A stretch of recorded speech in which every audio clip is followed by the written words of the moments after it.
Thank you. Thank you. I'm going to give you 3 letters. P, T, S, D. 4 letters, actually. It means post-traumatic stress syndrome. This is a mental illness that is caused by a major event, major tragedy,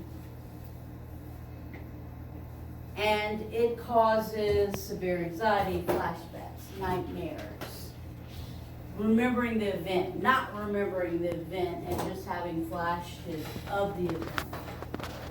I was diagnosed with PTSD in 2003, about 8 months after a tragic accident happened to me, when my car was struck by a train. I didn't know what was going on. Part of it was I did the worst thing that a human can do after a tragic accident. I got into a relationship. That person I did not know before the accident, and they didn't understand, and they didn't know what was going on with me. I started spiraling out of control, doing things I never did before. My behavior, my panic attacks. And then the nightmares started. And the nightmares were so horrible and so black, the darkness of them, that I began to have insomnia. Because staying awake was better than going back to sleep and dreaming about that darkness. Telling people why you're not sleeping, not an easy thing. People don't really want you to explain. They don't really care. I couldn't explain it, and I didn't feel like I had to. Finally, it was one afternoon when I was driving home from an event from work, and my car, I got to railroad tracks. First time in months and months that I had to cross railroad tracks. I don't remember the accident, but the thought of it stopped me in my tracks. And I got to the side of the road and I sat there for 20 minutes. And I called said person I was seeing, and they were like, well, you're being stupid. Don't do that. I don't understand why it's a big deal. Everyone has car accidents. The next week I went to a therapist. I wanted to figure out if this was just depression and it was something worse. So they did a series of mental tests and this and that and all these exams later, and they look at me and they say, well, you don't fit in a box. You are a check box in every one of these mental categories. You're not bipolar. You don't have disorder, split personality disorder. You don't have any of this. You have a little depression, anxiety. So we think you have this thing called PTSD, post-traumatic stress syndrome. You can find this a lot with soldiers when they come back from war. That's what they told me. It was little known at the time. Not a lot of people knew about it. So I confided in a coworker the next day what I was diagnosed with, and he made fun of me. He said, you're not a soldier. You're nothing like that. So for the next 10 years, I hid it. Hiding PTSD, it's not that easy. Try explaining to people why you're having severe panic attacks. Try explaining to people why you're not sleeping and you want to just take a nap in the middle of the day.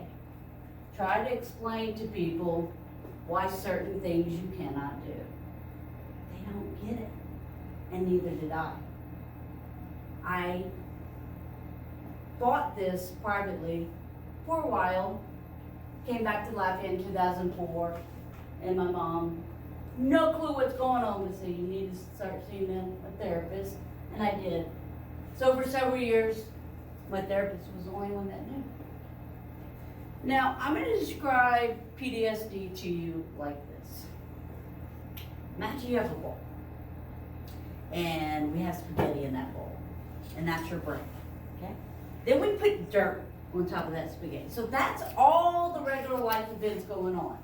Everything you do every day in your life, go to school, go to work, whatever, that's the dirt, filling in all the crevices. Then we have 1,000 arrows, and that represents all the people you're trying to please. All the things you have to do in between all the other things you have to do. And then you have a bunch of pins in the middle, and that's all the triggers. Every trigger that's going to trigger that attack.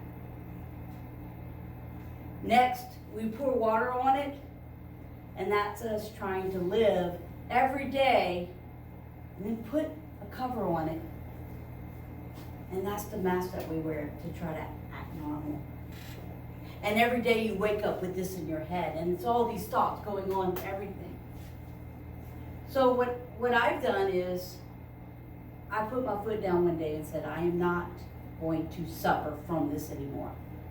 And that's the day I started living. It was also the day I confided in my best friend that I had PTSD.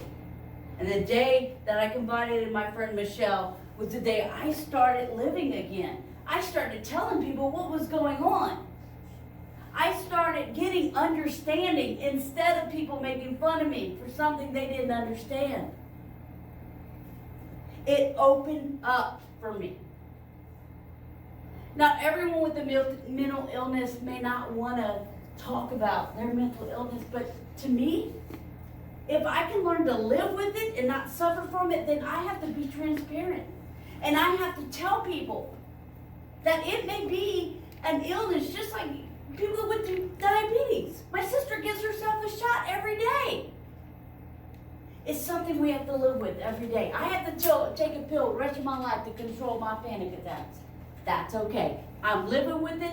I'm not suffering from it. So I've also changed the definition of PTSD. It means positivity. It means strength.